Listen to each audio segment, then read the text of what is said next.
public as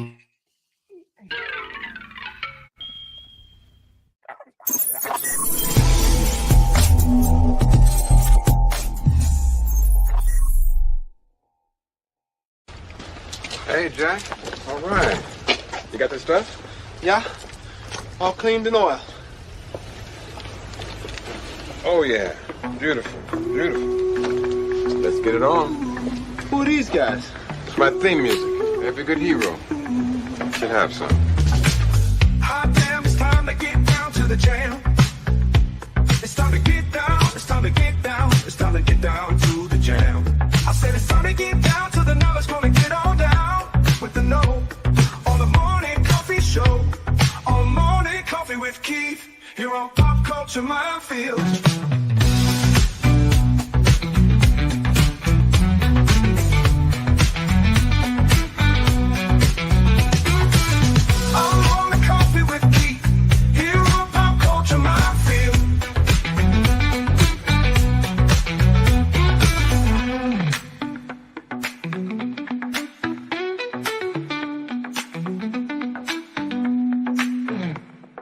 Excuse me, can I get a cup of coffee?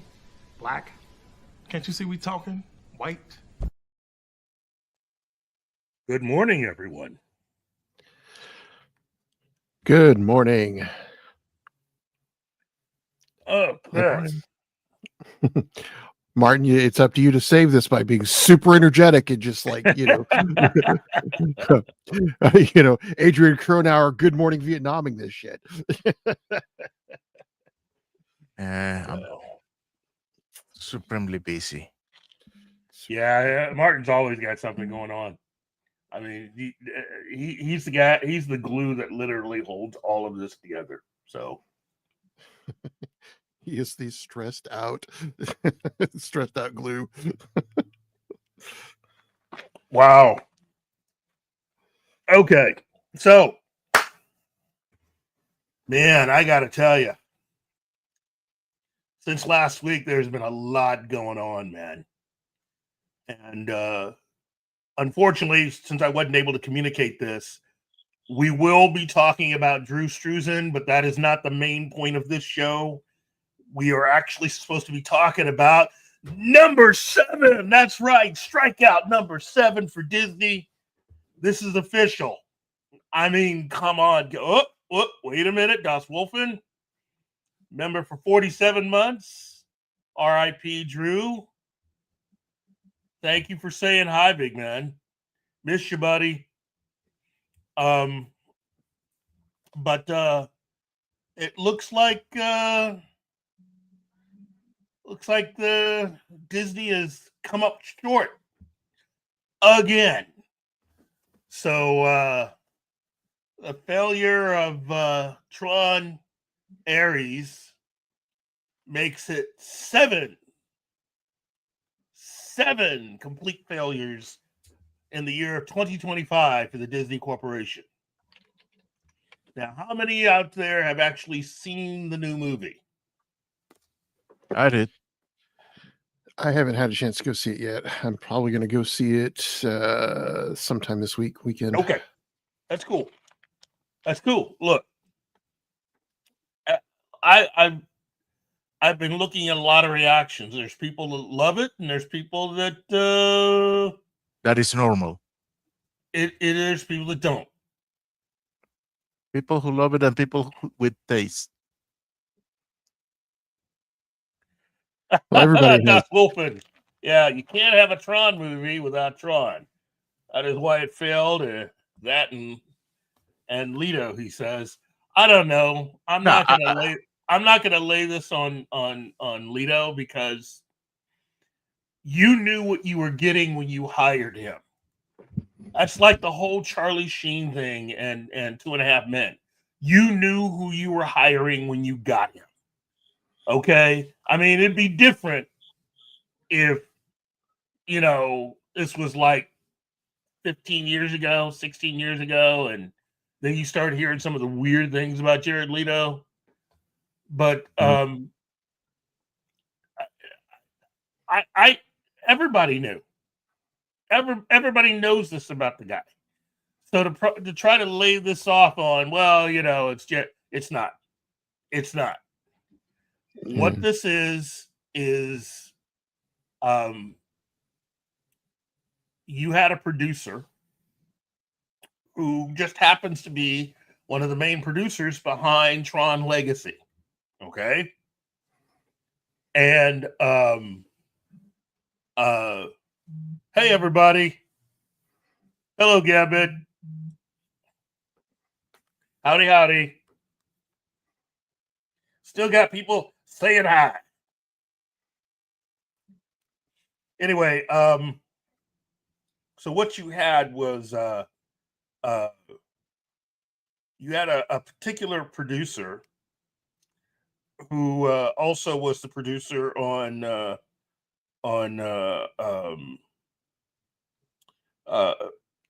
Tron Legacy, and his name was Sean Bailey.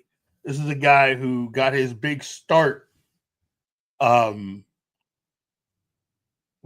with Ben Affleck, and he's been with Disney for a little while, and he was one of the people that championed Tron Legacy originally, and is one of the few holdovers for this movie. And basically, it's a lot like what Bruce Boxleitner tried to tell everybody.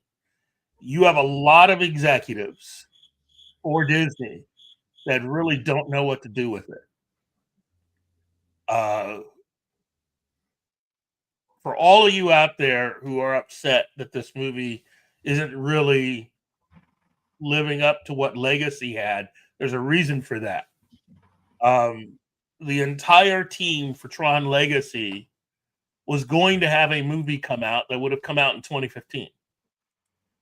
And the Disney executives decided to focus all their time, effort, and money by instead supporting Star Wars and the Marvel films.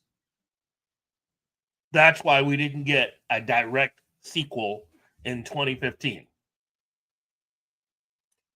Which I would have really looked forward to. There's a lot of people that would have really looked forward to. But they figured that you would rather watch a Star Wars film and all the Star Wars content they had and all the Marvel content that they were producing. And so they decided to, quote unquote, save money by just focusing in on Star Wars and Marvel. Save money or make money, because I'm sorry, Star Wars and Marvel, you know, at the time were their cash cattle. They were a whole herd of cash cows. Not as much as you may think. That is also something that has been changing. Again, if you are not following the story that Forbes and other outlets now that are starting to do this, they are going back and checking all this money that has been spent. Disney has not been making the kind of money that you may think. You know how they talk about smoke and mirrors, and there's been a whole lot of smoke and mirrors when it comes to money. And basically Disney's been doing the whole allowing the public to think one thing when in actuality it looks like something else was going on. So you can't really go at them for lying. It's just a lot of people just sort of assumed that they were making a lot of money, and they just never corrected it. And now, as people have figured out how to go back and get all of the records from when they were filming in Great Britain, we are now learning that we may have assumed a lot more than what was actually going on. So Star Wars The Acolyte's not the only project that they paid way too much for. Let's put it that way. So where did the money come from? Well, the money is generated because, okay, let me help you out here. Disney is unique because it's the only company that is, just by virtue of its size, is really a company that specializes in amusement parks that just happens to do all this other stuff. That's it. And unlike all the other studios and people who make films, that is what has saved Disney time after time after time, is the amount of money that they have from all of their land holdings and from the amusement parks. So they have an instant reservoir of cash compared to a lot of other studios that when you mess up as badly as Disney has done, chances are a whole lot of people are going to be losing their jobs. With Disney, they can afford not to do that. In fact, they can afford to act the opposite and actually pat people in the back and maybe even give them raises, even though technically they haven't done anything, or what they have done has led to things that have not been the best. I think the latest one was Rise of Skywalker. The actual cost I'm hearing now is around $590. Yeah, 600 million is what I heard for Rise of Yeah, Skywalker. and that is not counting advertising. So that's another 200. Yeah, I mean, total cost of that was what, upwards of $1.5 billion, right? Right, that's where they're projecting at this point for all the stuff outside of what they could look up in Great Britain. So that's bad, but that's not the only project to do that. Okay, The Acolyte is another example, and it's looking more and more like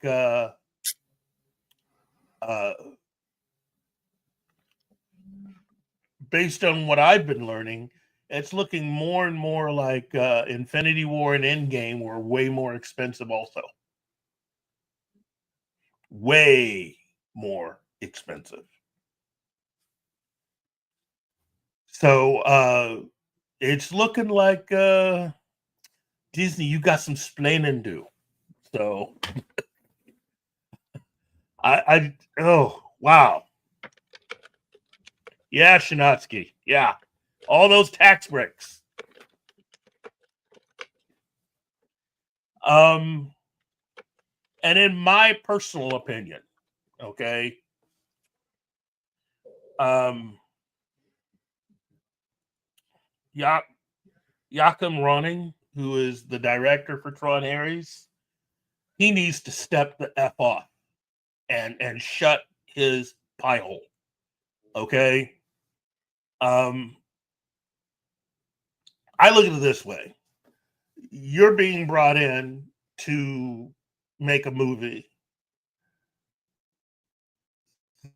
that many out there have slowly come to see differently than when it was released. And I'm talking about Tron Legacy. Tron Legacy was a decently performing film. And people have since then really have taken to the movie.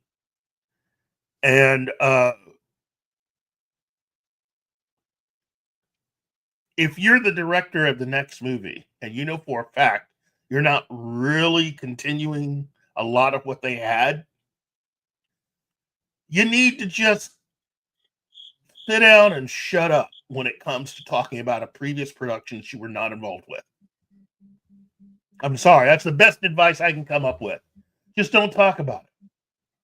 But if you have to talk about it with in the context of there was a movie before this one, They did what they had to do in order to get that story out there and to set everything up a particular way. And that's as far as you take it. Don't say anything outside of that. Be very matter of fact.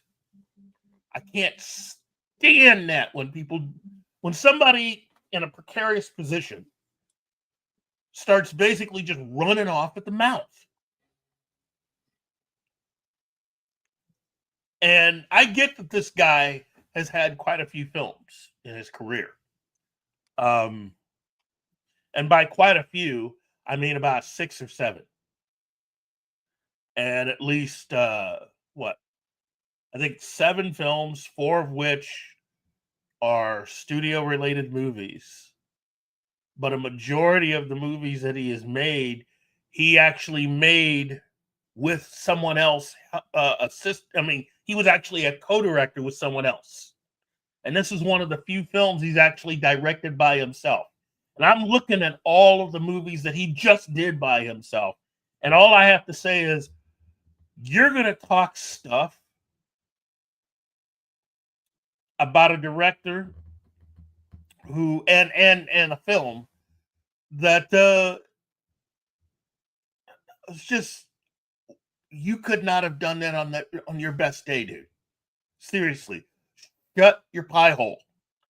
Your only job is to promote the movie that you made and not to talk F about any other movie, especially the movie that came out before yours. You just got to shut that down. And now it looks like the Hollywood Reporter is going to play mouthpiece for Disney because they've started their next they're going to do another shareholders call in November. So it's looking like they're coming up with what their story is going to be. And it looks like with the help of the Hollywood Reporter, they're going to lay all the blame on Jared Leto.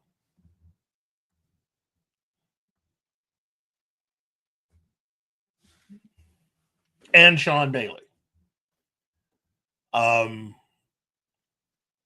That's nice, you know. It's good to know that Disney's being consistent and thinking things through. It's always good before you go before the shareholders to get your story straight, even if it's one that doesn't seem to fit the facts at this point. Again, I'm not a big fan of a lot of the things that Jared Leto has done. I'm not trying to defend the guy, but I look at it this way. They had 2 scripts. They had a script that was a direct sequel to the previous movie, and they had a script that was the cheaper of the 2. That was meant to be kind of its own reboot, in a sense. And Disney chose the cheaper one.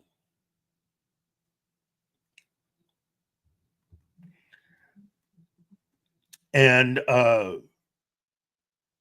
I'm just saying, after watching that movie, on behalf of all of the actors in that film, Mr. Roning, you need to shut the blank up because you made everybody look bad.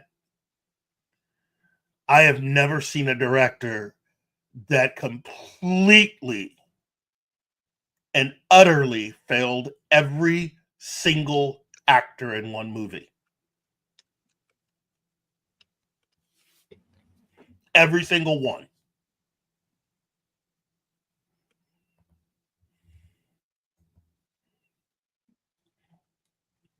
And I've said this before someplace else, and I'm officially saying it now. The job you did, Mr. Roning, pretty much makes you qualified to basically, at this point, become production assistant to Uwe Boll and probably not even a good one.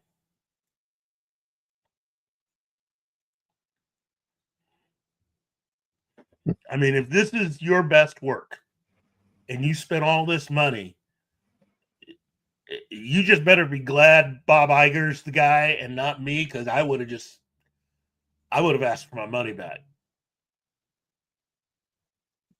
You did a pathetic job is what you did. You are a complete and utter embarrassment to anybody that's ever directed a film.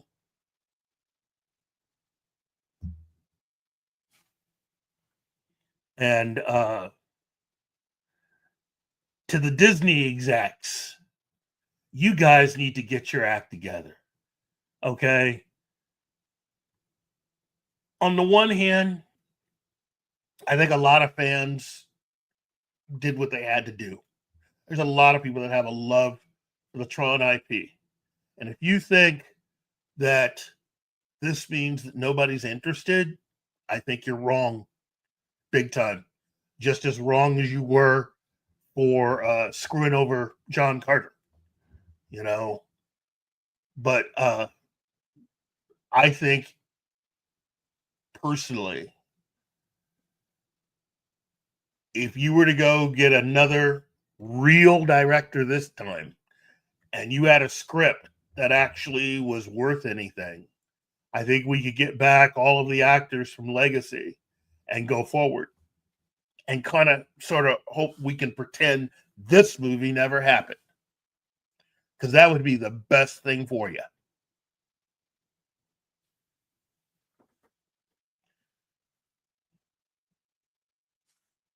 So, yeah, it's this is not looking good. And if Zootopia 2 does not work out, that'll mean the only film that Disney can pretty much hang their hats on will probably be Avatar, Fire and Ash.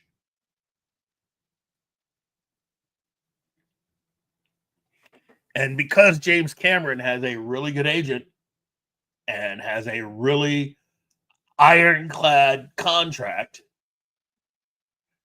Disney is nothing more than the distributor for those movies. A majority of the money from those films is going home with James Cameron.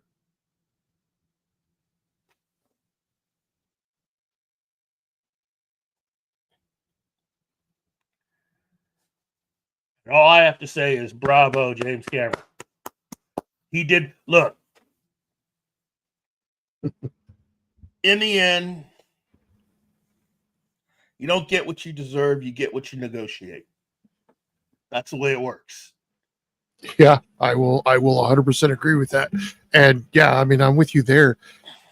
Cameron and, you know, the cast and either the crew, that's where that money needs to go. Mm-hmm. You know, that's Disney's stockholders can make their money in, you know, in stock options when they're, you know, when the value on that goes up.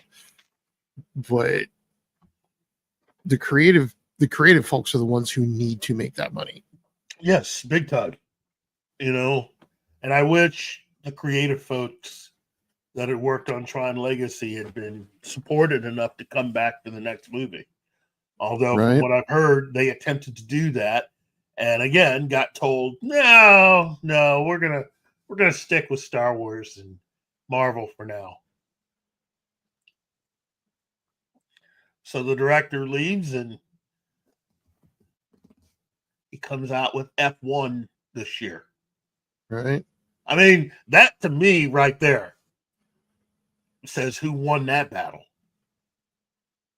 F1 versus Tron Ares. So I really don't know what to say to any of the Tron fans out there. Keep the flame alive, you know, because Disney's gonna need the money. I mean, eventually somebody's gonna have to wake up and realize that if you put real effort into something, you will get real results. If you're not serious about what you're doing, then the results will also reflect that. And that's what I think of this movie, Tron Ares. Because I'd like to think that every single person that acted in this film, that every single crew member, people who built the sets, costumes, all this stuff, these people were given their all.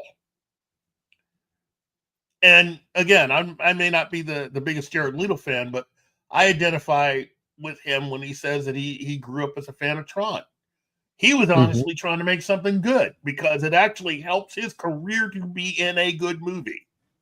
Right. So that's the reason why I'm spending all my time really just putting the screws to the Disney execs. Right. And to the director who opened his trap. He should have shut your trap. You're going to make me do this. There are so many other things I want to say, but I'm not going to say them because this is not the proper. I've already said one or two things beyond what I told myself I wouldn't get into. But I really don't like people who find themselves in a particular position who act like ungrateful a-holes. Because realistically, Mr. Running has made a lot of films. I will give him that. You know, I never saw Maleficent 2. I hear it was a decent enough movie. You know, I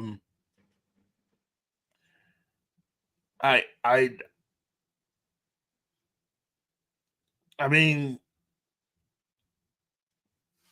I did see Pirates of the Caribbean, Dead Men Tell No Tales. I thought it was an all right movie. Not as good as the first two, but I thought it was an all right film for what it was. And I paid money to go see your Tron Ares. And, you know, all these other films that you've made that you know, that he's done. And I got to say this, not impressed overall. You know, you got this because you were needing some work and they, you know, you probably weren't that expensive. John Krasinski has earned everything. As a director, I mean, this is a guy that he could have done Tron 3, but when you screwed him over, he turned around and did Top Gun Maverick, which is a much better film than this. And this year beat you guys badly with his movie F1, starring Brad Pitt. So, I mean, there isn't that much more to say.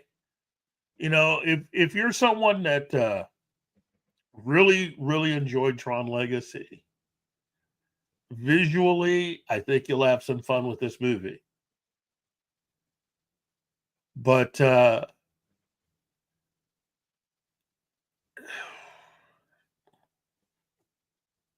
like this cast. I do.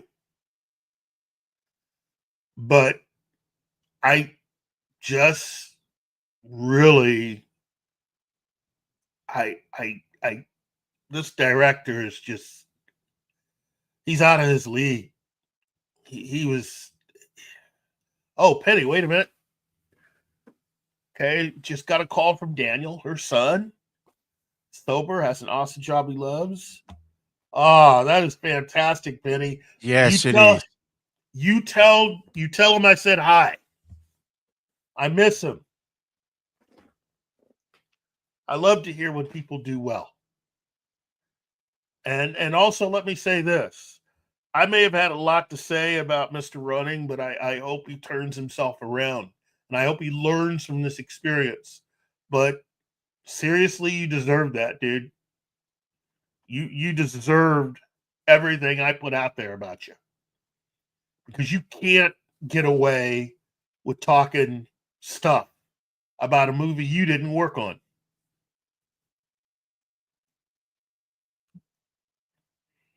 And again, everybody's entitled to their opinion. Seriously. But I think a lot of people who actually paid this past weekend to see your movie, they're going to have some stuff to say to you about what you said. And I don't think you're going to like hearing it. That's all I can say. I don't think you're going to like what they have to say. But yeah, that's what I'm going to say about that particular film. I just yeah. Anyway, Ben, anything else you want to say about Tron Ares? See, I haven't seen it yet, and I know, bear in mind, I know. you know, and bear in mind, when I go to see it, I'm going to try to see it for what it is. Yes. You know, and there are very few movies that I will dog on. When we did the summer camp, you know, summer camp Keith, you know, you learned about at least two of them. One of them being Fallen. Yeah. you know, Yeah. you know, and because I personally, I don't think there is any wrong thing to enjoy. Now, granted, Tron Legacy did right by its forebears. Yes. Tron Ares, I don't know if it's going to do right, but it is a story to tell. Yes. You know, someone's story trying to tell. And but here's the thing: even from movies I don't enjoy so much, I'm going to get something. Mm-hmm. I try to come into it, you know, with like what can I pull from this? So I don't know. I am not a great big fan of Jared Leto. I was like in you know, Therapy Squad, his Joker. um, um, You mean Suicide Squad? Yeah, well, Therapy Squad. Therapy Squad's the Disney Marvel film that yeah. So anyways, well, that whole movie was everybody going to therapy. You know, I mean, while you know, and granted, Margot Robbie did a great job in you know, in playing Harley Quinn as their group therapist, but you know, it was just group therapy with guns. But, you know, his version of the Joker, you know, through that, looking at that and going, well, that's a Joker. But by the same token, you know, I'm gonna go look at it, and I'm gonna mine it for the creative stuff that went into it. You know, and the financial stuff and all of that, I'm not that big on all of that. You know, Disney can do its magic, what have you. You know, my big question comes at it is, you know, did you try to trick me with, you know, with an unreliable narrator, or did you try to tell a decent story? And if you failed, no big deal, you know, not to me at least. But did you fail the franchise? That I'm going to have some, because from what I'm understanding, this just about killed the franchise, and it's going to be up to us, the fans, to keep it alive and keep the pressure on Disney to make something better, or write our own versions of it. Because that's the other thing is like Disney's Star Wars, like the sequel trilogy, didn't ruin my childhood. Was it disappointing? Yeah, a lot of it was. The second film, which one was that? The Last Jedi. Yeah. Totally didn't see the point. And a lot of people going, oh, but this and this and this. Like, no, there was just so much pointless crap in that film. It's cope. It's cope. Look, I can come out and say it now. The film's been out for a while. That entire movie is cope. Is what people who say that are just coping. Because again, that Last Jedi was just BS. It was BS on a stick. And, Gambit agrees with you. And the only point of that film was to cause problems. Because once you hired J.J. Abrams to come in and be the guiding force of the movie, that's it. Now, you could have fired him. You could have done all these things and then just had the story go the way you want. But they chose a director who was going to listen to Kathleen and her people and make changes and directly contradict the previous film. Yeah. And made creative choices that made absolutely no sense. Right. Well, and I mean, you have this. I mean, they did. Oh God, what was his name? The pilot. Finn. No, Finn was a stormtrooper. Dadgummit, I cannot even remember the characters' names. And that is par for the course. Poe Dameron. They did Poe Dameron so dirty in that whole thing because nothing he did was of any consequence. It all went wrong. No, they did everybody that wasn't Rey was done dirty in that entire movie. Yeah, I mean, and even Rey they did even Rey they did dirty because they didn't give her the character the chance to actually grow to what she could be. And Daisy Ridley is a good actor. No, but, I got nothing against any of the actors. Yeah. I love all three actors. In fact, I love all the actors in all those movies. I just think that the stories, the actual scripts, and really the producing done by Kathleen and her people, it's just wrong. It's just wrong is what it is. When even a Luke freaking Skywalker comes up to you and goes, I disagree with everything you're doing here. That being said, he's a professional. He did exactly he did. He got paid to do exactly what he did. Yeah, and he disagreed with it, but he played it. He played the part to the best of his ability. And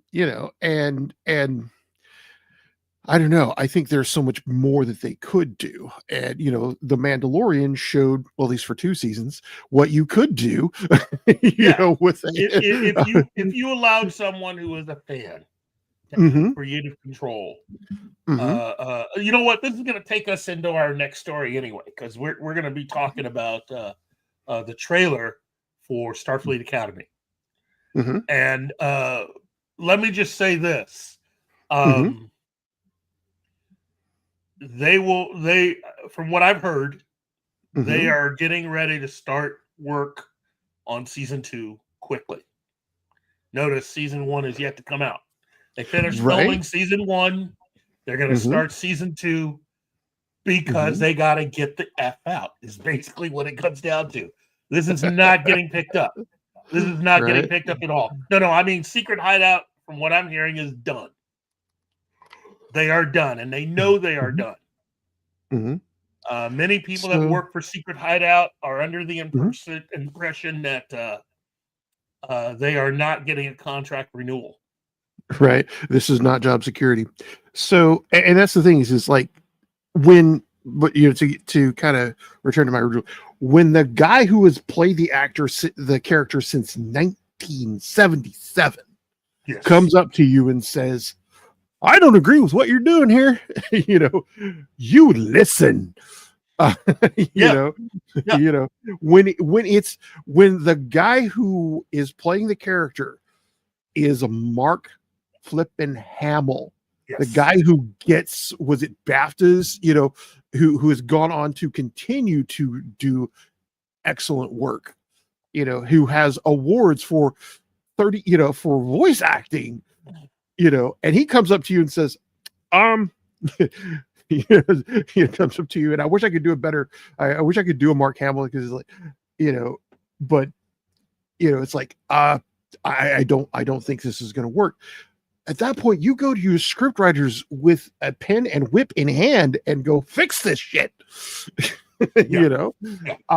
And yeah, to your point, when you let fans make the films, which again is something that you and I both agree on, when you lock the fans out of the creative process, the people who have invested their creative energy, because that is where their inspiration comes from, you're gonna make you're gonna make crappy stuff. When you start listening to the people who go, wouldn't it be cool if we did this trendy thing over here? No. Yeah. Non-fans don't get it. Mhm. And again, No, they there's don't. room for everybody creatively. But Yeah. you also have to look at it Mhm. from the understanding that, do you want to make money or not? Right. Do you Well, want to actually create something that people are going to enjoy, or do you want to have your own little moral victory and just Right. create something that you're going to end up ticking people off on, just so you can sit there smugly and say, look at what I did, and I'm making you watch it. Nobody wins in that instance. No, not even Nobody the person who thinks they win. Yeah. And that's why, and that's why I will find Kickstarters that I just dig because of what they do. It's why I'm so 100% behind things like Critical Role and Dimension 20. These are fans doing fan things and selling out Wembley Stadium and Yeah. and selling out stadiums for people to watch them play D&D. Things that I got made fun for in high school, Well, that's part of the reason why I supported projects like Star Trek Continues. Mm-hmm. I thought that was an incredible project, and the people that worked on it did an incredible job. Yeah. And then you look at you look at other fan Star Trek related productions, and there's a lot of passion and goodwill, Right. and then you go to all the K-Trek related stuff, and you don't see any of that. Right. It's been drained away, and what you're looking at is a lot of just going for the money, going for the cat, and that's sad, because Star Trek means and has meant more than just that. Oh, absolutely. Yeah. And when you get fan built, creator built stuff, you get good stuff. Yeah. I disagree with a lot of the scripting, a lot of the stuff with, especially this last season of Strange New Worlds. The actors I love. Yes. The characters they're bringing in, I just freaking adore. On their own merits. I love their version of Spock. Is he Nimoy Spock? Okay, those are mighty big shoes to fill. You're never going to do that. I would disagree with you on that one, but I mean, yeah, go ahead. Well, I don't think you have to be Nimoy's version. You just have to be a version that, if you honestly believe that what you're actually making is meant to be the prequel to the original series, then I can't go with you on that one. That's the thing. Well, and that's the thing, is I like that character for who he is, not who he's supposed to be. Yeah. I mean, you can name that character any other character, and I would go, okay, I could maybe, but as Spock, I'm not buying it. I don't buy the whole, who Spock's dating now thing. Mhm. You know, I don't Yeah. buy the whole let's have a ship so big that we can build many apartments inside of it. I'm not about I'm not Right. about doing all Yeah, the quick no. storytelling that See, that's one makes thing that, yeah, that's one thing that Enterprise got so right. You Yeah. know, is those were Navy bunks, you know, Yeah. and that's and the you know the NC the new NC 1701, that should not have felt so much like, because that one, I mean, it has a little bit of a military approach to it, but it feels closer to, and that's an aesthetics thing. I'm getting off track, but you know, so yeah, when I go to see Tron Legacy, I'm going to go see it for what it is. You know, it's Yes. someone telling a Tron story. Are they being true to it? Maybe, maybe not.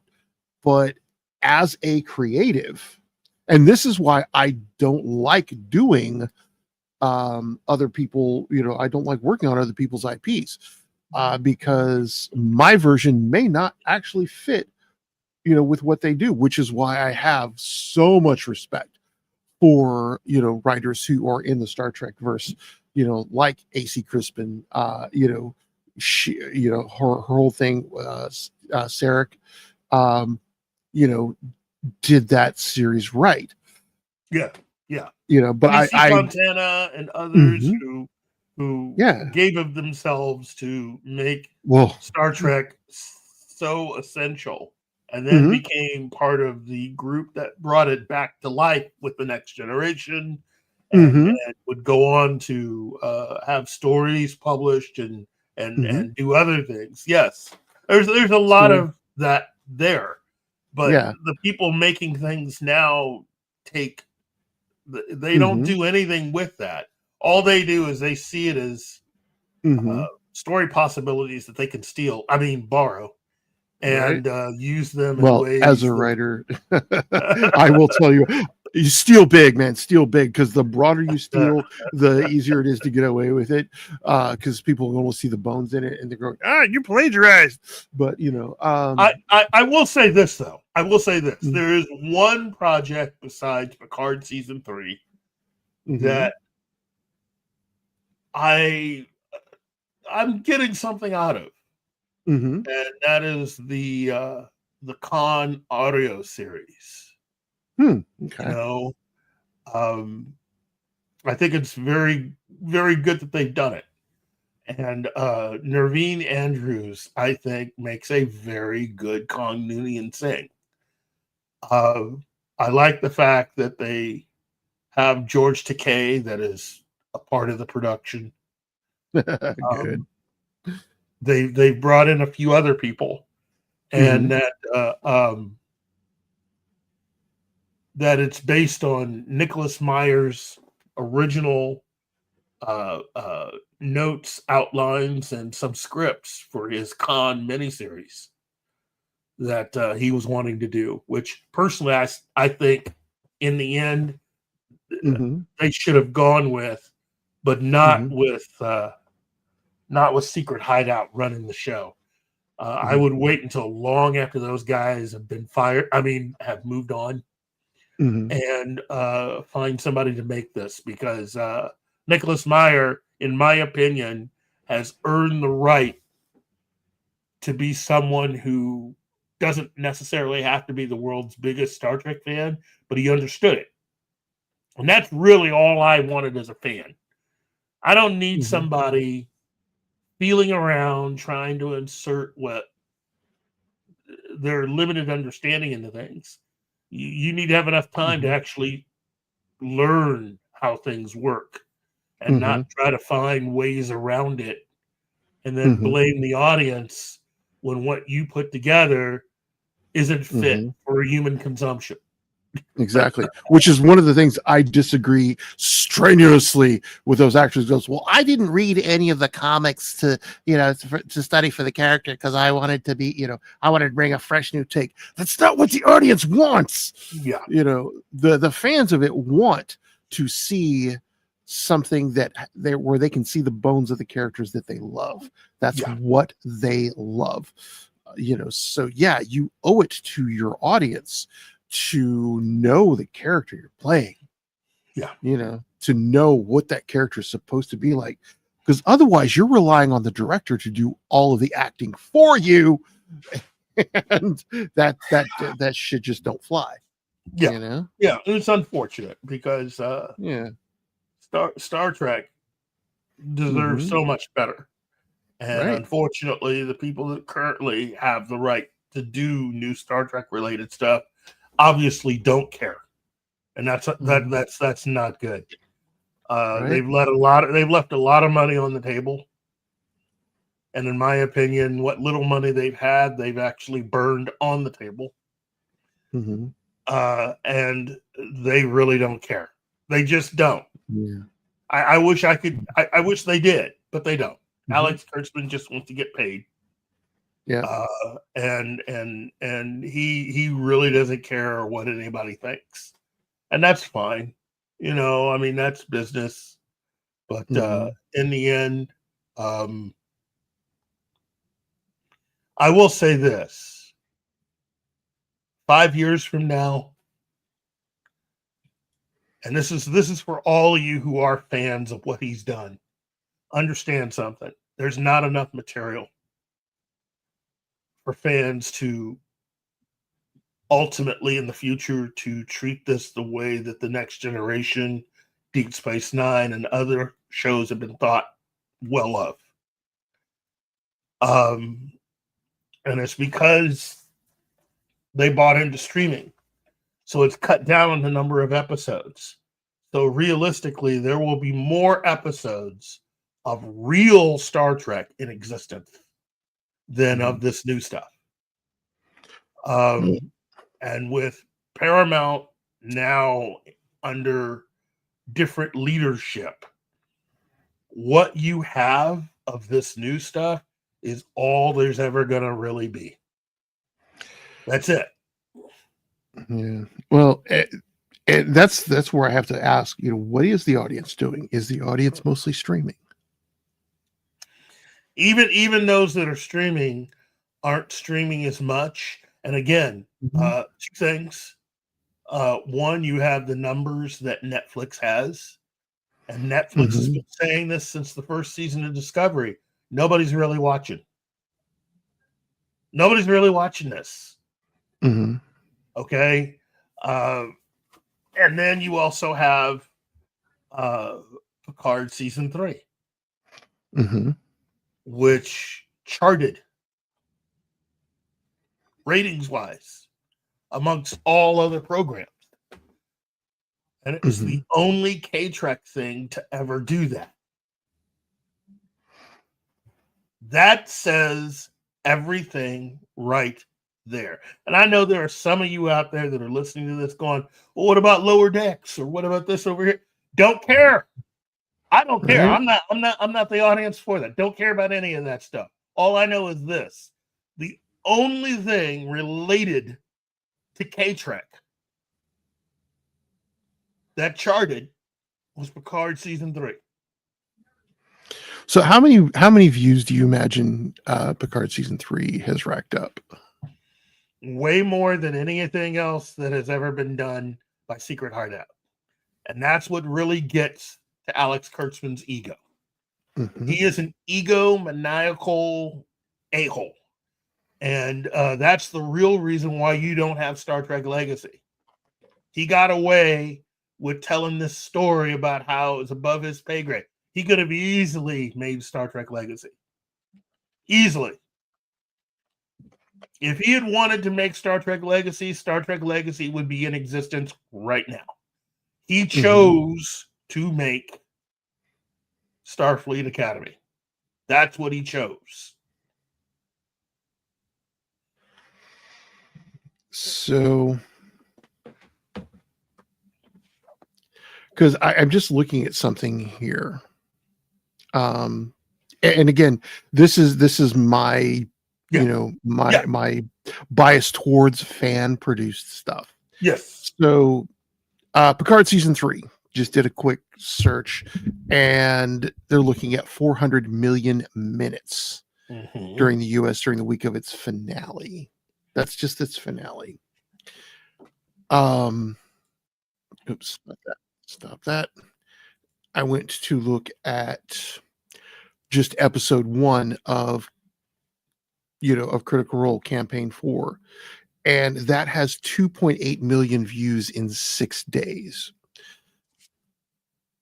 And to me, it's making me wonder, go, okay, 2.6 million views of something that is basically just a bunch of nerdy ass voice actors sitting around playing D&D, Yes. but they love what they do. They enjoy what they do, and there's a passion to it. These are, and I'm going, you guys are missing these big studios are missing the point. No, a lot of them aren't. They know exactly what they're doing.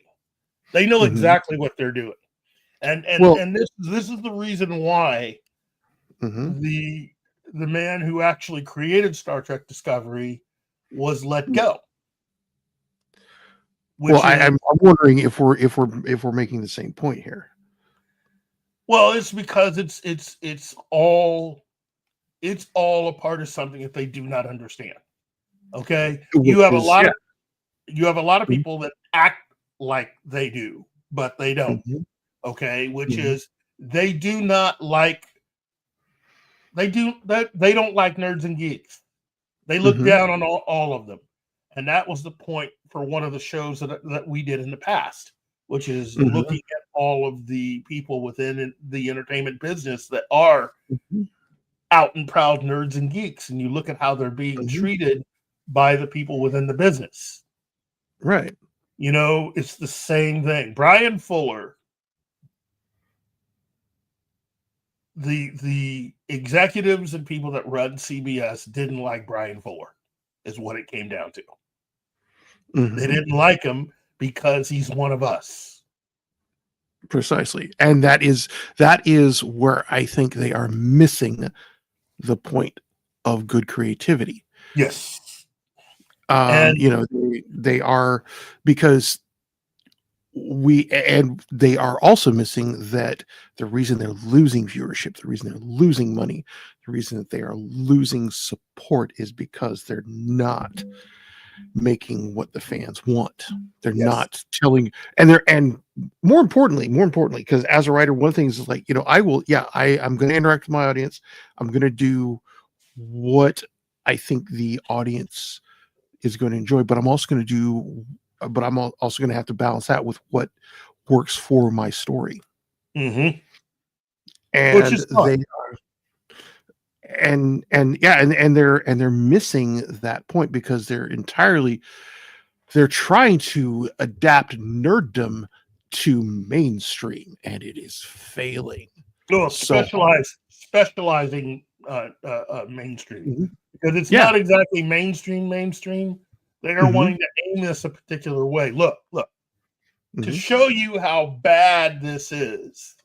Brian Fuller, for those that don't know, is a writer, producer, showrunner who is also a very out and proud gay man who if you know anything about how Star Trek's been run in recent years, for him not to be the showrunner, not to be the guy in charge, says something right there.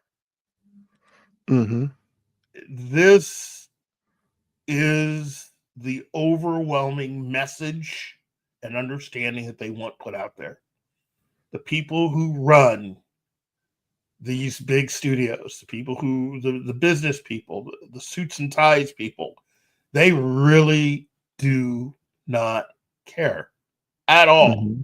And they hate the nerds and geeks, period. Contrary to anything they may say, they hate nerds and geeks. They do. Can't stand them. There are several reviewers and commentators who also have let it be known that they are not fans in any way, shape, or form. And as Gary will attest to, in the 6 years that we've been doing all of this, Gary came to understand and see some of those people that I told him about that would be doing even film reviews, be talking about things and go out of their way to point out the fact they're not fans when they discuss any of this stuff. They cannot wait for all of this stuff to be over. That is the thought. They blame nerddom for the entirety of the entertainment industry going off the rails. and when the truth is that, you know, the entire entertainment industry is avoiding nerddom like it's the fucking plague. Pardon my language. Yeah. I mean, it's just, and oh man, because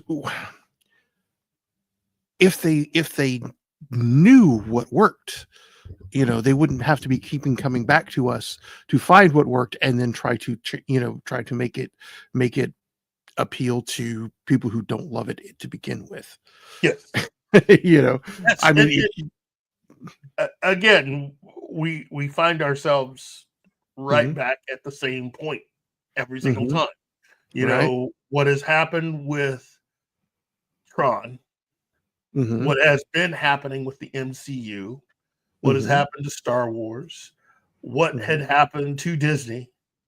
Mhm. I mean, what had happened also with DC, what has been happening with Game of Thrones, what has been happening. I mean, with all kinds of stuff, it's all related to the same thing. And it just comes down to the people in charge, the people who are actually the true people in charge, do not like any of this stuff. They really do not care and are getting annoyed with fans because in their minds, it doesn't matter the quality of what is presented. We're giving you something, and you should be thanking us and kissing the ring that we decided to give you just a little bit of something. Mhm. You should be thankful for the scraps we give you. Right. But here is the thing. This is the thing that they do and continually, intentionally do not get. And that is that if you ignore us, if you piss us off, we're gonna ignore you and we're gonna go make our own stuff. And then we're gonna bring all of our buddies with us, all of our brothers and sisters with us, because they're gonna start loving what we do. Yeah. And the number of breakout pieces that that people have created, again, I'll go back to that could roll the Dimension 20, but also things like Lore Olympus, which has millions of fans, Yeah. And then we're going to go back to manga, which props up an entire economy. We're going to go back to the things that we love, and we're going to start making the things that we love, and then you're going to come chase us again. Yes. And then you're going to try and tell us we don't matter again, and we're going to keep on doing our thing, which is why I make a living at what I do. I'm not published by a big company, everything I make comes from just my fans buying my books on a website. Nothing more. I don't go do tours from a publisher company. I have to, and that's the vicious cycle that Hollywood keeps repeating is, they take something, they destroy it, they try to make it mainstream, and do good for a minute, and then they make more fans, and then suddenly those fans go back to the source material to go, hey, wait a second, you're not doing it right, and and suddenly they start losing fans, and that whole cycle continues. And that can be seen,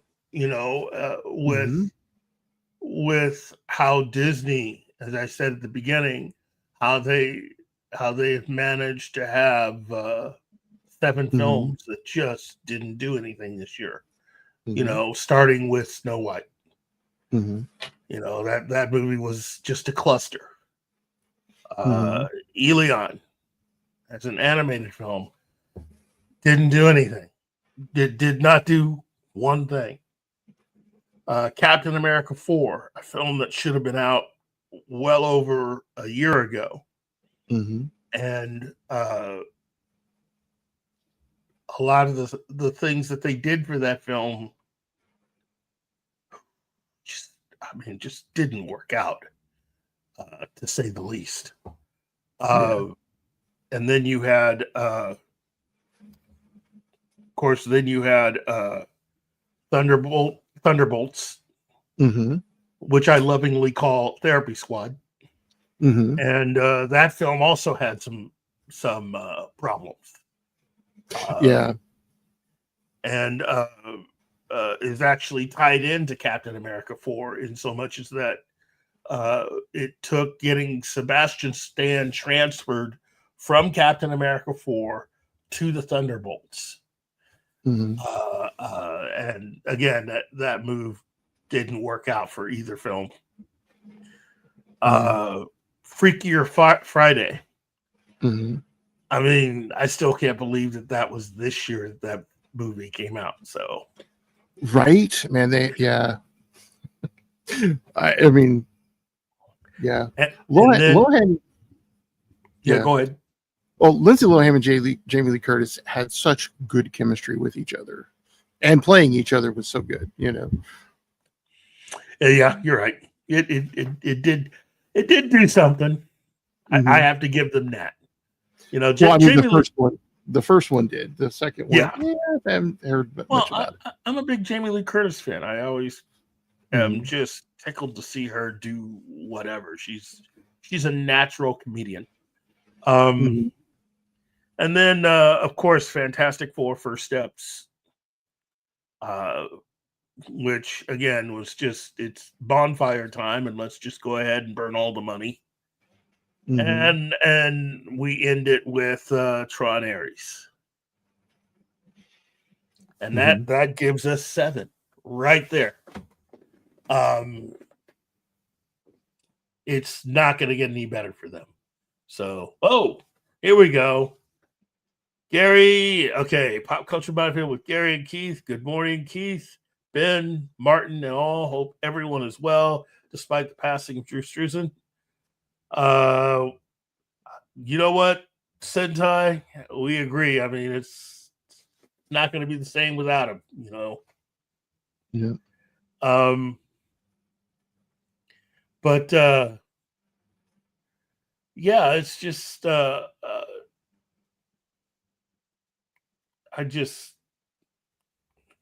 don't know.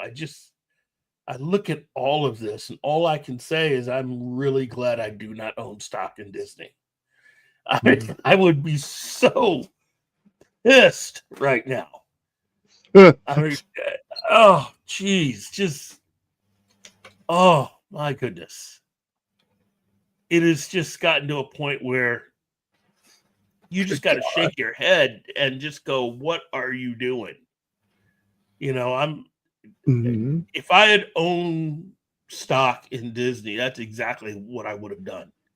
I would have Yeah. gone straight to Iger's office and just kicked the door in and asked, what are you doing? So, if I owned stock in Disney, the time to sell would have been in July. It is at almost exactly the same price that it was at the beginning of the year.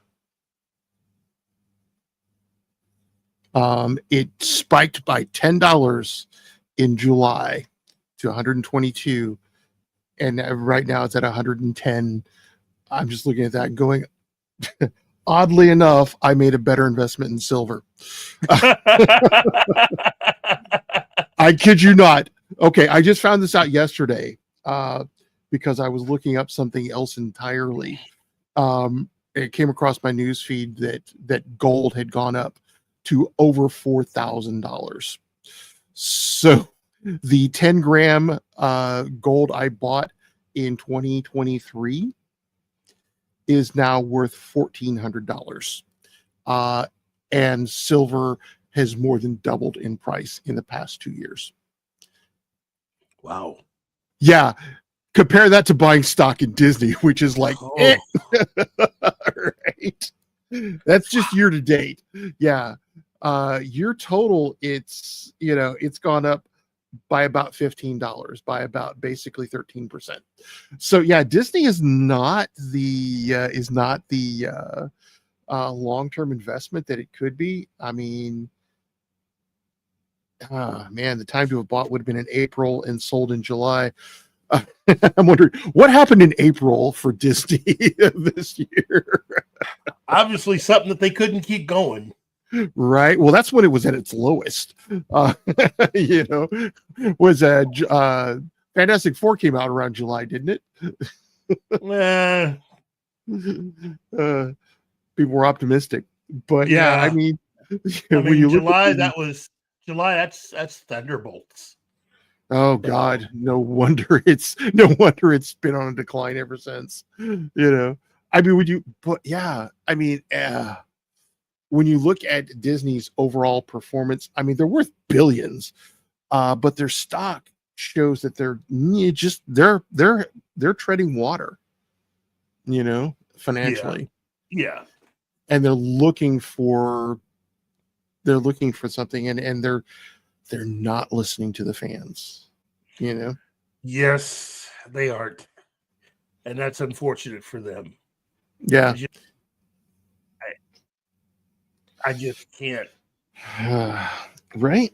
Oh, geez, I just can't. I mean, I just want to tell them, guys, you're so close. You're so close to making this work, and yet, I know they're not going to listen to me.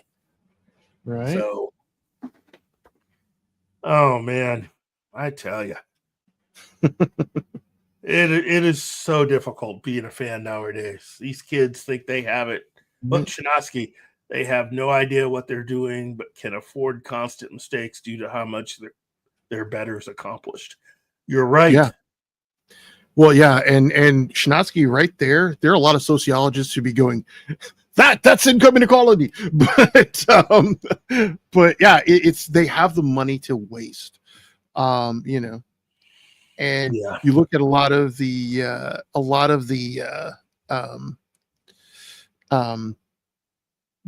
Disney owned Power Rangers, damn straight Gambit, and they screwed that one up too. Power Rangers is like a cash cow if you do it right. If you just follow the formula that works, and they could not do that.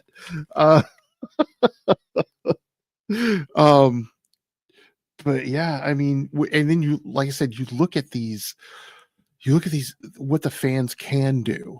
And that's what gives me hope, you know. Well, the fans know what works. They know it. They know what attracts them to said property and the stories. They know what they want. Yeah, yeah, you know. Yeah. But I mean, it truly is a balance. It's not easy, but you can figure it out. And right. if you're willing to take these characters on, you need to know personally how that works as far as everything that they try to use to take. I guess what I'm getting to is this. It's just very frustrating to see people like Alex Kurtzman and others continue to get paid enormous sums of money for creating content that a majority of people just do not like. Well, and again, they're trying to make it appeal to nothing against the average Starbucks person, but the average Starbucks person who has a very different taste than the average nerd. Yeah. Well, you know, and Shinosky, you know, the thing is that as far as being a girls brand company, bear in mind, more than 50% of fans are women, you know, anymore. You know, there are a lot more women fans out there now. But the thing is that they're trying to, where Disney fails with this, is trying to make it, I think you actually had a very good choice of words there, a girls brand, as opposed to just including women as the fans.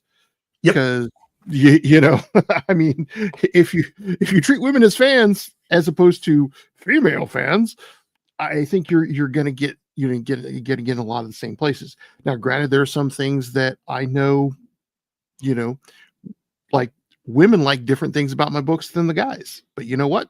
I can appeal to both, you know, and I don't have to change anything. So, you know, and you know, Sentai, I'm with you there. You know, it's both for, you know, guys and gals. It's for both sides of that. But you don't focus so much on the let's make everything pink, because not all women like pink. That's true. You know, and not all guys hate pink. So yeah. I mean, just you know, just dress for the job you want. right? You know, that explains why they called me in, because you can't wear a sword to work. Ooh. But lightsabers are okay, but actual swords not so much, even if they're boffer. Go figure, you know. But Wow. but yeah, but anyways, we're talking about fan base stuff, right? That was where we wanted to go. Well, I mean, that's part of it. I mean, it's just in those particular instances, you have fan bases that are being asked to forego everything they ever loved just so that the new people that are handling said IP will have an opportunity to be able to try to work their magic on all the traditional fans, and it doesn't work. Right. So, and yeah, like I said, the more they try to make it mainstream, the worse it gets. You know, because you know, mainstream even mainstream isn't mainstream anymore. You know, you know, because things are because the mainstream is becoming more nerdified, and I don't know. That's why we need to keep doing what we're doing.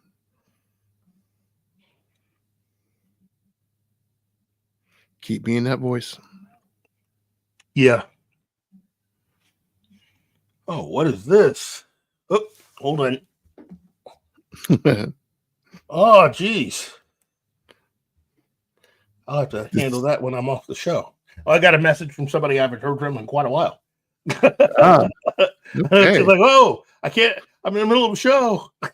Right? No, I hear that. I hear that, man. Yeah. But let's see. Hold on. Let's look at some of this stuff here.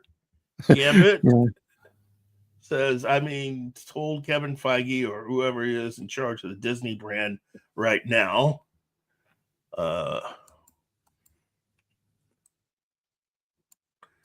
Oops, hold on.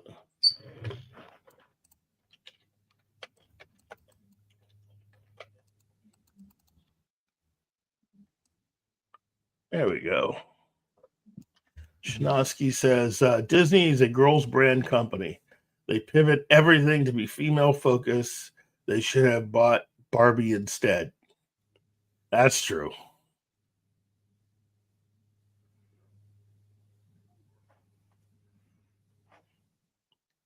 Well, So, well, I will say this. I'm a firm believer that there's room for everyone under the Disney umbrella. There's room for all audiences. You just need to make sure that you try to remember that you have other people than just one particular audience for all of this stuff. And with Star Wars and Marvel, especially with Marvel has multiple IPs that they owned outside of just the Marvel Comics characters that they have, which in and of itself is just, there are a lot of characters. There's enough room to almost find a character to fit anything or anyone out there.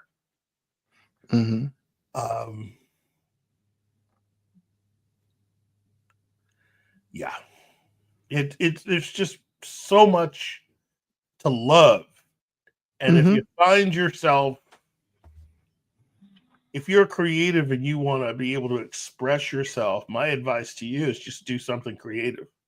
Mhm. Create your own thing.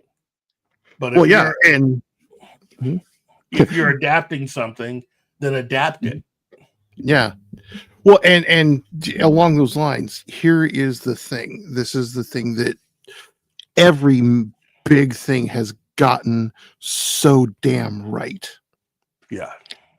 And that is that they have done their thing, and they have done it boldly, and they haven't been afraid to do it badly.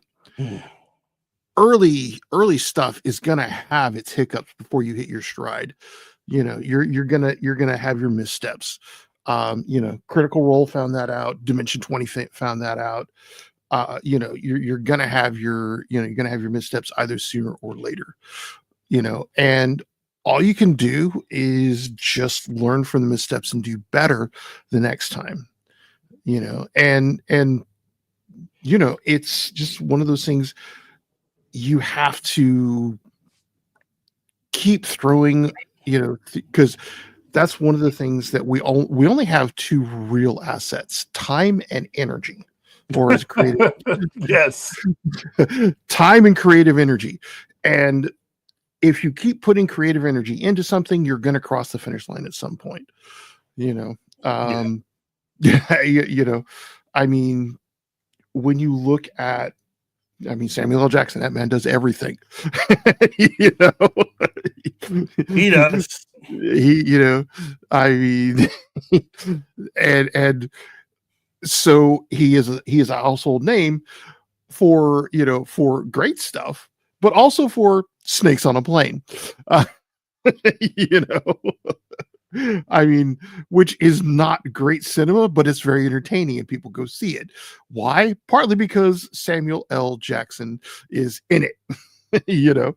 But by the same token, he's also Nick Fury. Why? Because he does everything. Yeah, he does. And but yeah, as I will 100% be with you there for anybody that watches us. If you take nothing else from this, find the thing you love and do a lot of it. Find the creative thing that you love and just freaking do it. Write, draw, even if you do it badly, you're gonna get better at it. Because this industry needs us. True. Yeah, Gambit, you're right. Samuel L. Jackson is still making. He is probably in a studio today, and and that, and you're gonna find your audience. The problem that the studios have is that they have found their audience and then they're trying to appeal to someone else instead.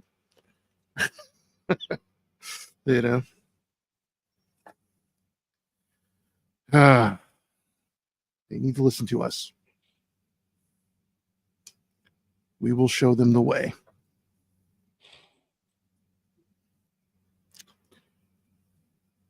Anyways, I've hit the end of that rant. Wow. Yeah. Oh, who is this? Keith, that's the tone I hear. I hear from you for like three things: something deeply confusing and personal, new toys, and new Hollywood news. That's just so it's like, I'm gonna have to get a hold of this person as soon as I get off the show, because that's me trying to get a hold of me. I hopefully it's not. Well, I don't owe anybody any money as far as I know. So, right.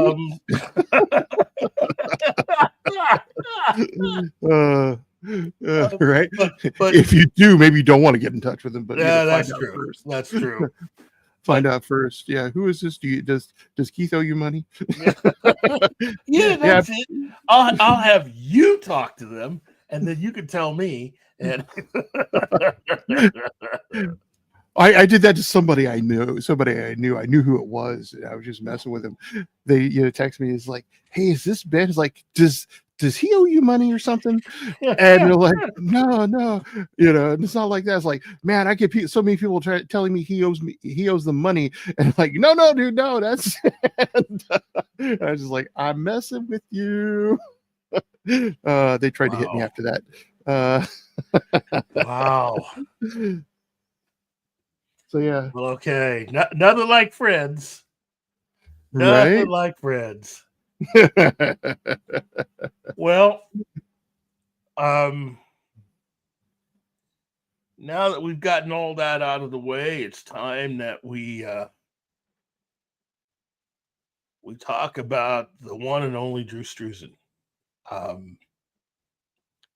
I gotta say, I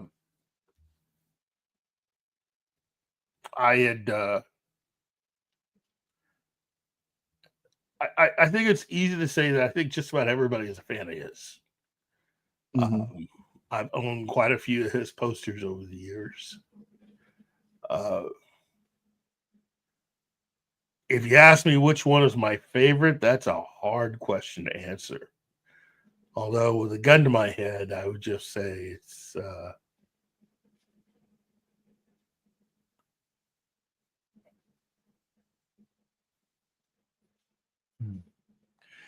I'd have to say it would have to be Back to the Future. That's my favorite. That is my favorite Struzan poster. There's just something about that particular poster that I just love. So, how about you, Ben? What's your favorite? For Drew Struzan, man, I don't know. I don't know. I'm not as familiar with artists as I should be.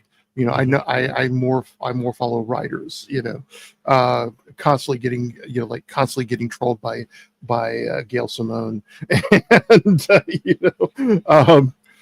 but I'm just gonna have to look at some of his stuff. Because one thing I do remember about him was that he preferred a more traditional look, like painting. Mm-hmm. And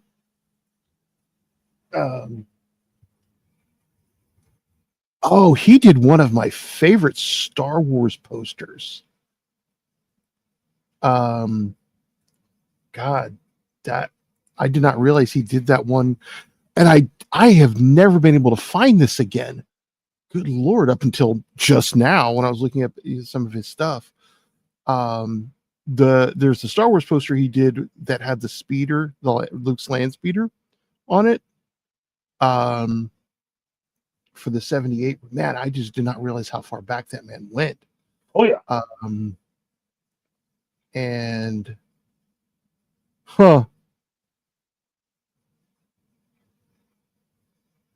yeah, so I mean okay, I now know where I was first introduced to his work. And that was my cousin's Alice Cooper Welcome to My Nightmare album. Mm-hmm.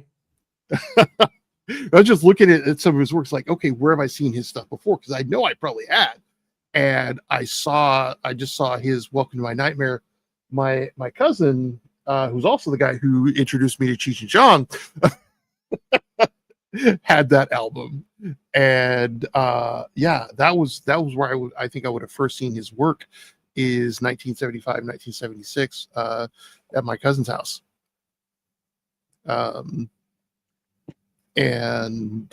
yeah, God, what's my favorite of Drew Struzan's work? Yeah, that's like saying which is my favorite breath. What's your favorite air? I mean, he's just everywhere. God. I know it's hard. I know it's a hard question, but I think deep down, everybody has their reason for their favorite. And right. It's nothing. Look, I'm not saying what my favorite film is. I love Back to the Future. Is it my all-time favorite movie? Don't know about that, but there's just something about that is just it just gets me. I mean, I just love that. I just love it so much, you know. Yeah. Hey, Gary. Hi. Hey, buddy. How's it going? Hey, boss. Good. Hi. How are you guys doing? I'm good. I hear tell that you guys have been on for over an hour and are only just now talking about Drew. Well, that's because it was a little bit of a communications mistake. Today's show was supposed to be about a bunch of stuff along with Drew Struzan, and somehow only Drew Struzan got communicated, and so. But I did tell everybody that at the beginning of the show that would be a part of the show. Just later on, we had to get to the immediate stuff first, which is talking about. Well, just to let you know, it wasn't Martin that narked on you. It was Ben. No, it was Anima. Say. Now, Gary, I am just as guilty as any of the rest of it. I'm not narking on anybody. Well, we had a lot to say. So, look, I only popped in because you can't talk about Drew on this channel without me throwing in there that I personally knew him and I still know his wife. And I'm friends with Eric Sharkey, the guy who made the documentary about him, and he will be joining us on the channel. Cool. At the end of the month, because he's swamped with New York Comic Con. Yeah. And once that's all over, then he's going to join us on the channel. And it's going to be an emotional affair because, you know, he and I were close to Drew for all these years. And and it broke my heart when I saw it because it just came out of nowhere. Yeah. You know? Right. Well, and you know, what happened, I mean, oh man, that had to be we just got told publicly this summer that he was sick, you know? Yeah. And like like that, he's gone. And I just I wasn't expecting it. I don't know, man. I don't know. I'm still processing it because it's just weird to think he's not out there, that I can't just call the studio or you know, send him an email. It's the same shit I went through with Rutger and Morgan, both the actors from Blade Runner, because they were close friends, and then like they're not there anymore. And so now it's Drew and hey Gambit, hi guys, hi Penny.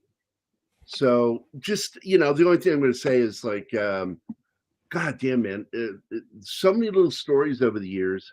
I've shared the email with a few people that he sent me one day when he considered me one of the few artists that inherited or were legitimate heirs to his style. And that always made me feel good that he said that. Was he trying to make me feel good? Because that's the kind of guy he was. He was really nice. And I mean, nothing funnier than when I told him, because he was going to the premiere for Pan's Labyrinth, and he'd not seen the film, nor did he really know what the movie was about, other than the photography that was given to him and a general idea of a fantasy. And he and Dylan went to see it there in Los Angeles, and like before I could take Zoe to see it at the premiere the next week, he calls me on the phone. He's like, "Oh no, you don't want to take Zoe to see this. This movie's very rapey, violent."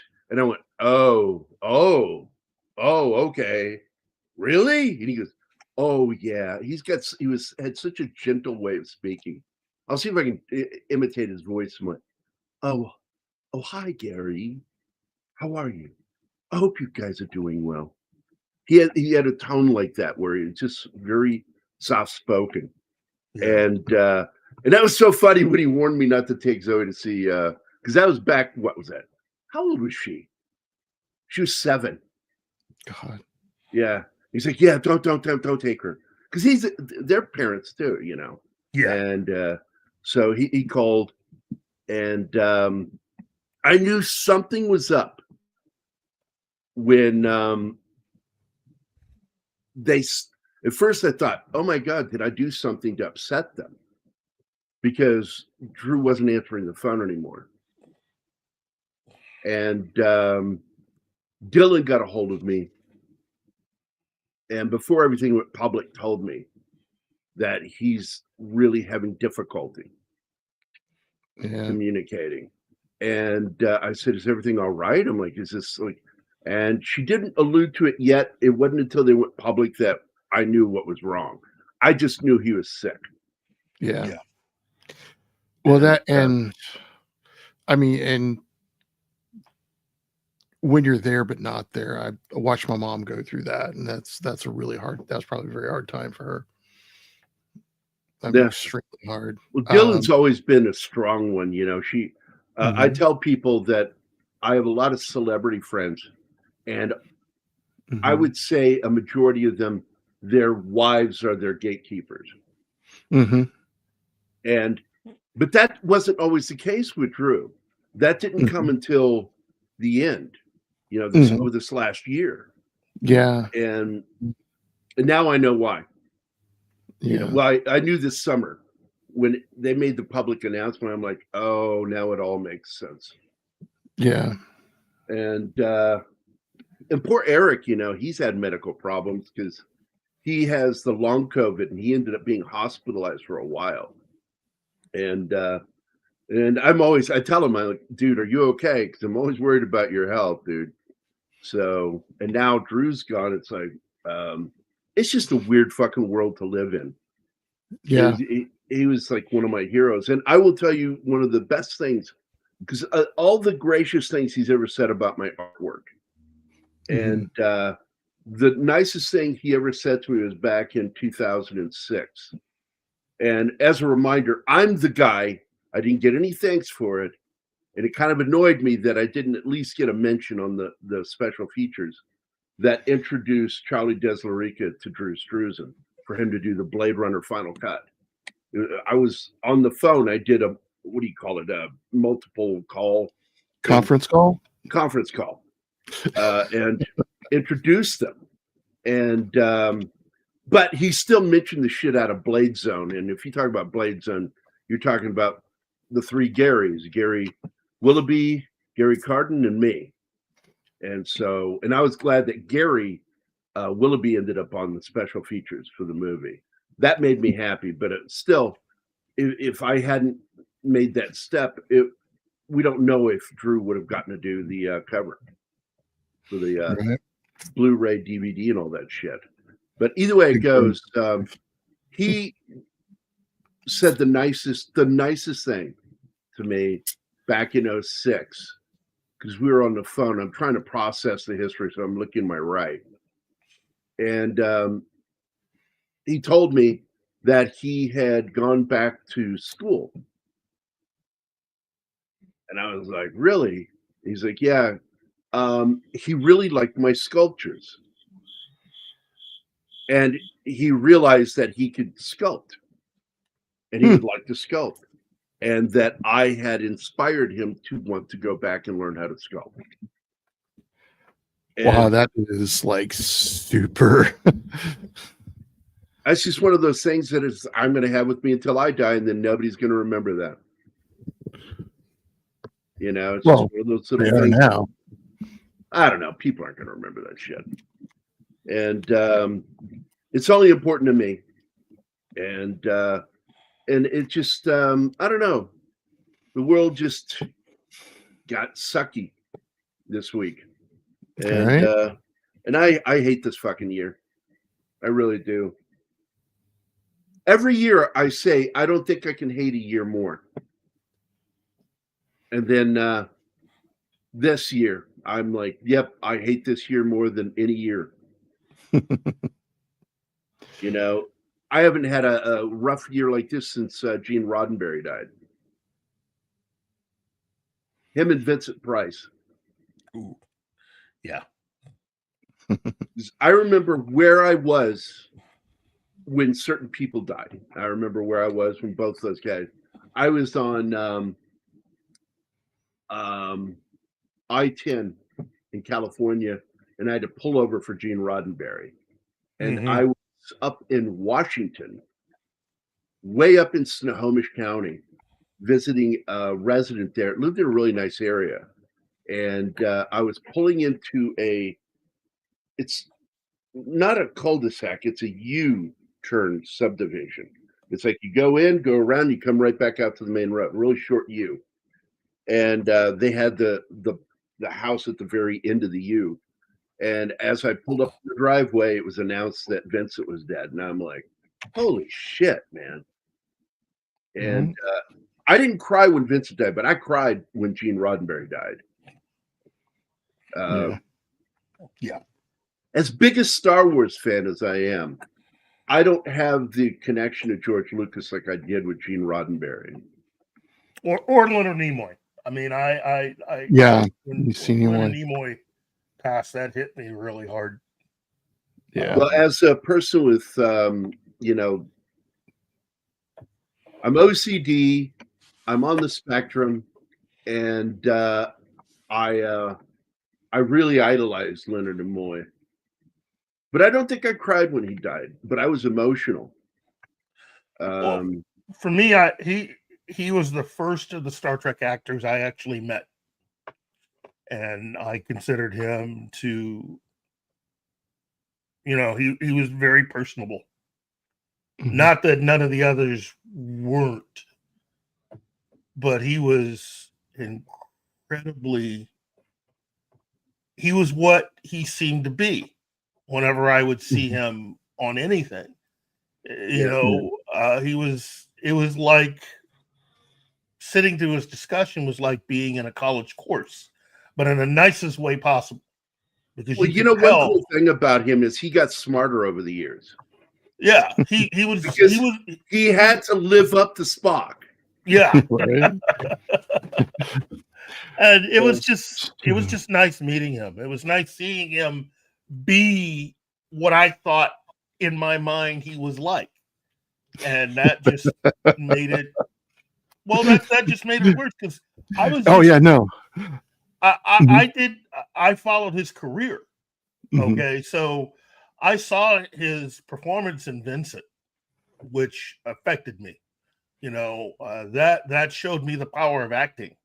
Was his film was the film made about his one-man stage performance for Vincent, and I will tell anybody within earshot, if you've never seen that, check it out. It's a great one-man performance. But anything that he was in that I knew he was a part of, I tried to check out because I was always interested in the things that he did. I was one of those kids that grew up watching In Search Of. Absolutely. And that was my favorite show as a kid because of Nimoy. Yes. And it was Mr. Spock scaring the blank out of you. He also directed a made-for-TV movie that I really, really liked. And he's in it too, by the way. Was the story of Golda Meir. Yep. And I remember watching that as a young man and just like admiring his work on that. And what was the name of that, by the way? Do you recall? Golda. It was Golda. Uh-huh. God, I have not thought about that movie until just this second in years. And I just remember watching that and being impressed at his direction in that. And he would go on to direct other films too, including 3 Men and a Little Baby. Yep. 3 Men and a Baby was very well done. And how he brought really everybody's performances in that film. And on top of being a remake. That's the other thing that people need to understand. It wasn't just the fact that he made that film. It's the fact that it was also a remake. And he did it very well. I just found it. Here it is. It's 1982. Wow. It must have been early 82 because I watched it with my dad. And 82 is when I moved out and went out into the world. Ingrid Bergman is Golda. What a great film. But I tell people all the time, I this year I have made more references to In Search Of than any other year because it just keeps popping up in my head that lets you know how ingrained it was in me. But I love being scared by that show. There were episodes of In Search Of that, I remember I couldn't watch without peering through my fingers, Right. But really? That show scared you? yeah, it did. Yeah, it did. You are a big pussy. That's all I got to say, buddy. That show. No, I love that show. The Bigfoot ones. He had, and I still consider it the single best interview with Martell. From Roswell. Yeah. The officer that was in charge, and he absolutely In Search Of reneged on every statement made that he was forced to make because of the military. And he went back, he says, no, and he said, this is what I really saw. And he says, and I hated that I was forced to do that. And man, In Search Of, what a great show. And I'm only teasing you, but, Right. Yeah. Only guy I know of that could go into somebody's house for a party and start stealing their furniture in front of them. That was actually Kevin. Well, you were there, don't you fucking? No. You were his there. spotter. I was there. But it was actually Kevin that had this really cool way of doing it. It's like, well, I'm gonna just take this because you owe us, okay? So I'm gonna walk outside with this. Okay. Any white people? No? Cool. He was the one that also did the whole joke with the sticking my Johnson in the butter dish. Stick my Johnson in the butter dish. Anybody mind? No? Okay. Anybody mind? Okay, I'm doing it. Whoa! There's hardly any of that butter left. Oh man. He's gonna kill me for that one. I know he's gonna kill me for that one. Hey, just remember, I'm the one who brought it up. They can't get too mad at you, man. But also, let me at least also bring up. I wanted to also extend my condolences to Robert Meyer Burnett for the loss of his sister. Yeah, I saw that. That she had 2 boys. It's never easy. But I really, really do like Robert Meyer Burnett, and I've listened to him talk about his family, especially his sister before, so I know how close they were. But I just want to say my prayers go out to him and his family, and there's not much more I can say. It's just it's difficult, and it's going to be difficult for a while. So yeah, it takes it takes a minute. Wow, that's Drew's work. Nope, that is a painting I did in his style for his Christmas gift back in 2018. Yeah, that's. And he said it was one of his favorite gifts he ever got. Was me doing that painting. So, with all the loss of these creative types, I think one of the things that I would love to do at some point is, and I'm not good at finding artists and things like that, but I'd love to see some of the breakout new artists, some of the people that may have been influenced by Drew or by some of these people. I want to. I know quite a few of them. Dave Dorman. I've known Dave and Denise for years. Again, a husband whose wife is the gatekeeper is Dave Dorman with Denise, and that's why I became friends with Denise. Well, it's very much like Jack Kirby and his wife. I mean, that's exactly what his wife did. If you've ever heard the stories about Jack Kirby, he would give artwork to people, and she would stop them at the door before they left the house, and take it back. No, give that back. Well, I mean, she let him know. It's like, look, it's nothing personal, but right. But it's personal. Well, you also have to understand That was back then when he was still having difficulties with Marvel, and Marvel took his Well, work. he got fucked over so badly by Marvel. Yeah. I mean, we could do a whole show on just people who got screwed by Marvel and DC Comics, and how badly they got screwed. And I think at the top of that list is Jack Kirby, Joe Simon, and I think those two at the top, along with Siegel and Schuster, because those guys got royally screwed, screwed. But that in and of itself is an entire show of just listing out all the people who have ever truly been screwed in the history of the comics industry. And yeah, it was just there's a long list of names. Let's just put it that way. And that list seemingly gets bigger and bigger every year. I mean, one would think that after a while, especially after corporations have come to own them, that would not be a thing. It's still a thing. People are still getting screwed. Okay? Including that young man right down there.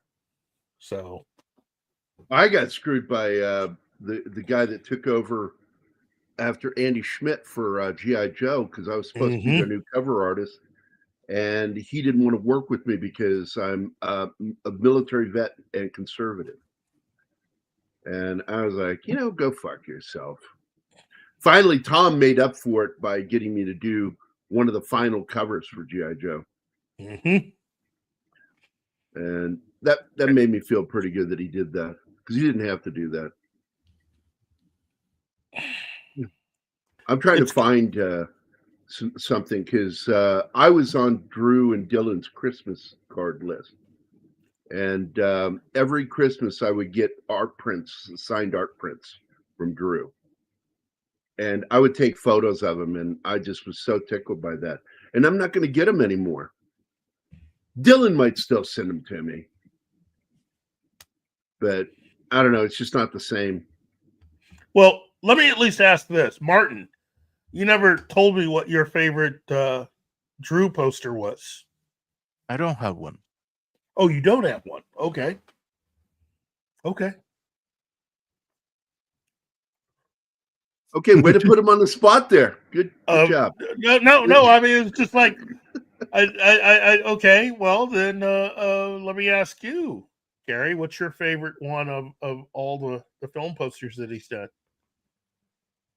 Wow, yeah, I don't know if I can fucking say that, because I love all of them so much, and like I will like forget about one, and then I'll go, there was that painting, and no, I can't think of anything that just, because all of his Indiana Jones, I think, okay, I guess I could put this in my top 10 list, is the early promo poster he did for Last Crusade. And it was the one where Harrison is up near the camera with that little glint in his eyes, smiling, the slight wry smile, and Sean Connery right behind him. And it said, "The guy with the hat is back, and he's bringing his dad." I fucking loved that poster, because it wasn't the official movie poster. Yeah. It was the promo poster months before it came out. And that one always stuck with me. And I just loved the way he used gesso to create radiation lines around the sun. What he would do is he would take gesso and do a full circle with a brush around the sun. And then he would airbrush at an angle, about a 15-degree angle, and get the outside of the rings to be slightly darker than the inside of the rings. So it really looked good. And I also liked the way he would never tell me how he did. It was one of his trade secrets, how he did lens flares. And I'm like, you don't have to tell me, Drew. I figured it out. And he laughed, because he's like, I will share a lot of things, but I will never tell how I do that. I said, well, that's okay. I figured it out, because I know how you paint. So I I can tell by the way you do brush strokes that you use stencils for the inside portion and then the outside portion separately when he would do a lens flare. And it was really fucking brilliant how he did it.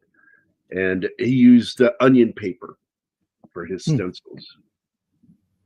And I still use his techniques in everything I do. I stole his techniques from him. Steal big, man. Well, I'm like, that's what Kirby said. Yep. Jack And Kirby said it. same holds true in writing. And he always did appreciate that, which is why he said those kind words to me in that email, that he considered me one of the true heirs to his style because I stole from him better than he said some people. And because Hey, I mean, yeah, no. If it you're gonna looks steal good. from someone, steal it right. Steal it well. yeah. And the last painting I did, I fucking stole again his style for that book cover. Martin, you remember the name of the book? I forgot the name of the book. No, I can't remember. Oh shit! It's called The Star of Africa. Oh, right. And I just found it. Hold on. Here we go. Opening it up. There we go. Wow. That is not the finished piece. No, where the fuck is the finished piece? That is not the finished piece. Where is it? Is that it? There it is. I found it. There it is. This is the finished piece, and it's clear I stole from Drew again. Wow.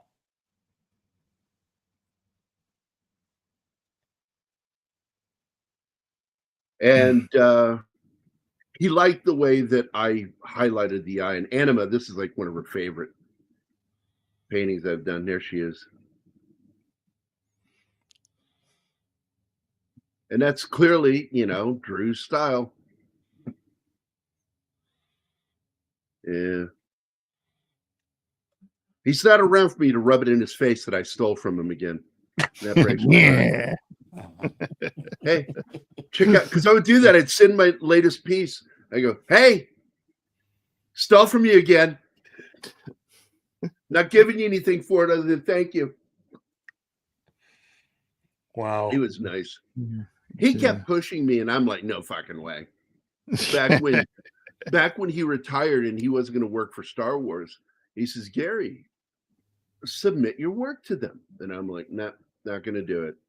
I will never do anything to replace you. I'll steal from you, but I will not fucking ever try to replace you. No, only one Drew Struzan. All right. And I never submitted a damn thing to Star Wars. Fuck them. I didn't like what they did anyway. Yeah. Well, plus you're not a fan of Kathleen, so. Right. No, I can't stand her.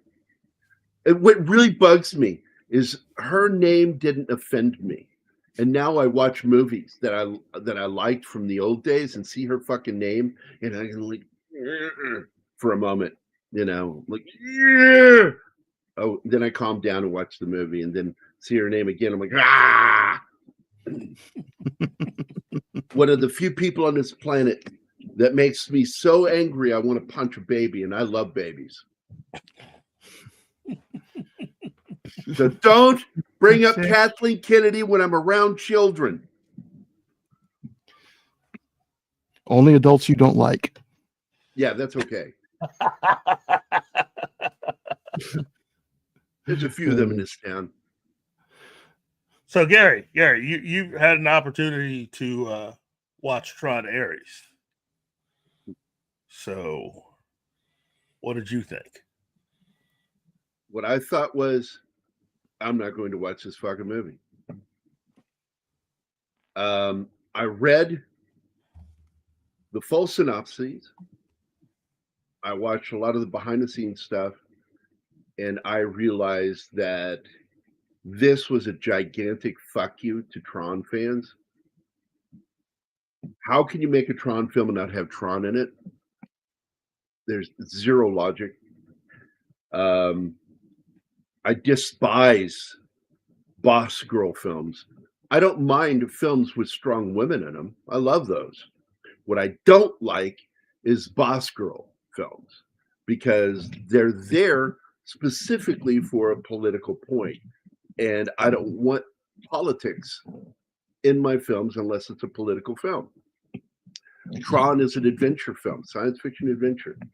And when they throw their personal politics into it, they ruin it. And I saw what Doomcock thought about it. I saw what all of our friends thought about it. Yeah. And I'm like, yeah, I'm not going to waste my time on this fucking movie. I'm in my 60s now, and my time is precious to me. I only want to use my time for watching films that I know love me back as much as I love them.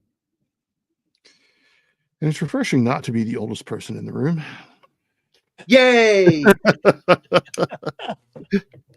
I routinely find myself around younger people, and in two of the groups that I'm with, there is the obligatory Ben is old joke.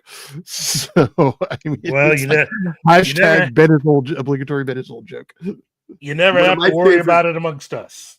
Right? One of my favorite things that I would say to a friend of mine, his name is Josh Becker, was the week after my birthday. I said I was kind of bummed out. You know, I'm getting older. And then I remembered, and this cheered me up, that you're a decade older than me, Josh. And that makes me happy. So, there you go. Josh Becker's good people. So, wow. Yeah. Well, So listen, I'm going to get the fuck out of here. You guys finish up. Yeah, I just want to pop in and talk a little about Drew. Yeah, get the fuck out of here. Good to see you, buddy. I will, Ben. Good to see you, man. Good to see you, Keith. Martin, I see you almost every day. So now Gary begins the process of trying to get the hell out. Yeah. My There will hope be is another that 2 minutes Martin will before get annoyed with me and kick me, but that never happens. No, he enjoys watching you work at it, man. Yeah. I wish this was work. I don't even try. I just, it's Keith knows this. I'm like spontaneous, that I just start talking and things come out and I'm not pre-planning anything. And so it's not officially work. It's not officially work until I start trying to remember shit. Then it becomes work. And that's exhausting. I can do a show where I have to do recall. I have to do recall. And at the end of the show, man, I need a nap. I'm like, man, I'm old. Our brains use a lot of calories. So. Yeah. But I'll catch you guys later. Everybody in the chat, I'll see you guys later. Everybody have a good Thursday. We'll see you tomorrow. All right. See you, boss. Bye now. Bye. 3 buttons. There's a third one. Yay. All right. He's gone. Now we can start talking about him again. No, anyways. He complains about that so much, and it's not wrong. It's complicated abandoning the stream when you want to do it. When you don't want to, so easy. So I'm gonna ask for his permission. But when in this occasion when he wants to leave, I just kick him. Yeah. To me, it's just one click. Yep. Right. Well, the thing is that all it takes is that little X up in the upper right hand corner. Oh yeah. And you're done. You just close the tab and right there you go. Get done with it. Yeah. No.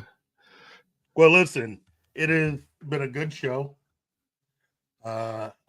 Hey, Makini. yeah, Makini Draws. Thank you. Thank you for coming in and saying stuff.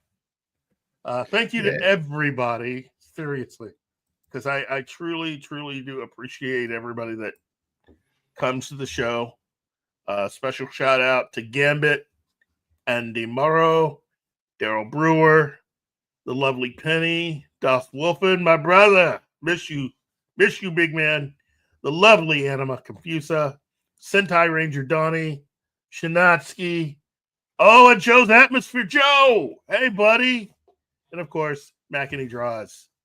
And all of you out there, please do not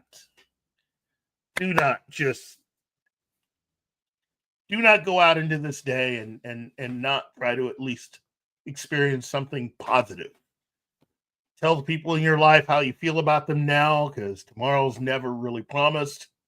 Especially the ones you don't like. No. Sorry, being the voice of chaos today. No. Don't forget to like, share, subscribe to the show, and see more of what we do here at Pop Culture Minefield, which is just have a lot of fun and pretty much watch Martin run the entire show.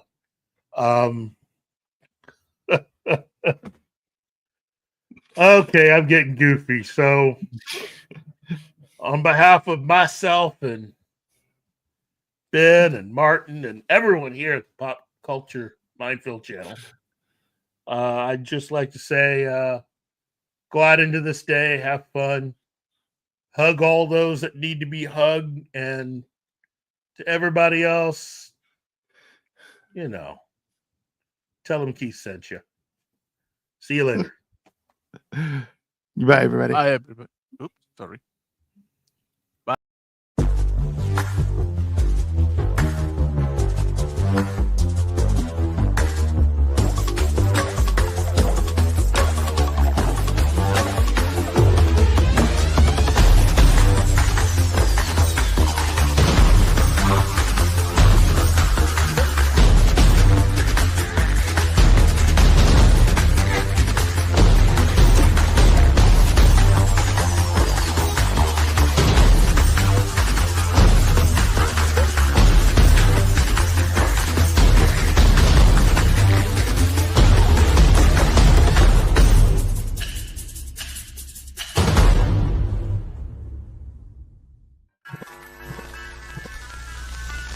Y'all come back now, you hear?